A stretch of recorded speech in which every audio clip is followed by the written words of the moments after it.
Call the member for Fisher. Thank you, Mr Deputy Speaker. Last week I had the privilege of joining the member for Robertson, the member for Bruce and Senator O'Neill in representing Australia at the 141st Inter-Parliamentary Union Assembly in Serbia. The Inter-Parliamentary Union, or IPU, was formed in 1889 and today it represents 179 parliaments, which come together with a shared vision. A world where every vote counts, where democracy and parliaments are at the service of the people for peace and development. In Belgrade last week, we joined over 1,800 other parliamentarians from all over the world in sessions which addressed the IPU's core work: peace, democracy, human rights, gender equality, youth empowerment and sustainable development.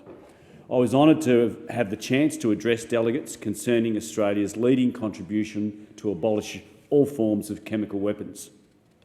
I was pleased to reaffirm to our international colleagues that Australia consistently and strongly condemns the use of chemical weapons by anyone, anywhere, under any circumstances.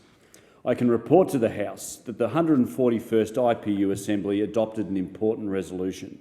It called on all parliamentarians to put in place legislation to achieve universal health coverage by 2030.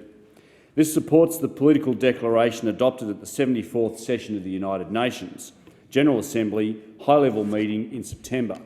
The resolution calls on parliaments to use all their power to hold their respective national governments accountable for the effective implementation of this commitment.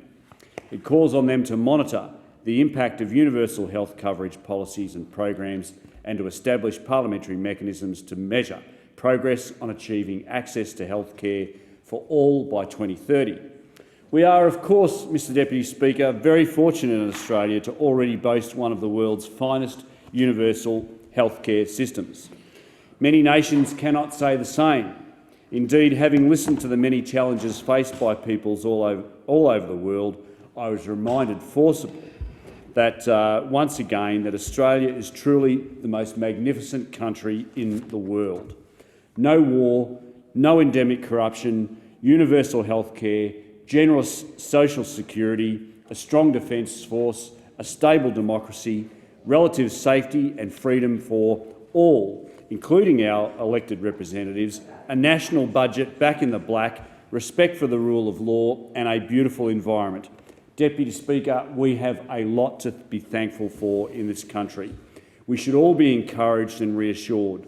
Despite the gloom and doom peddled by some in our society, the world is not going to come to an end tomorrow, nor in 2030.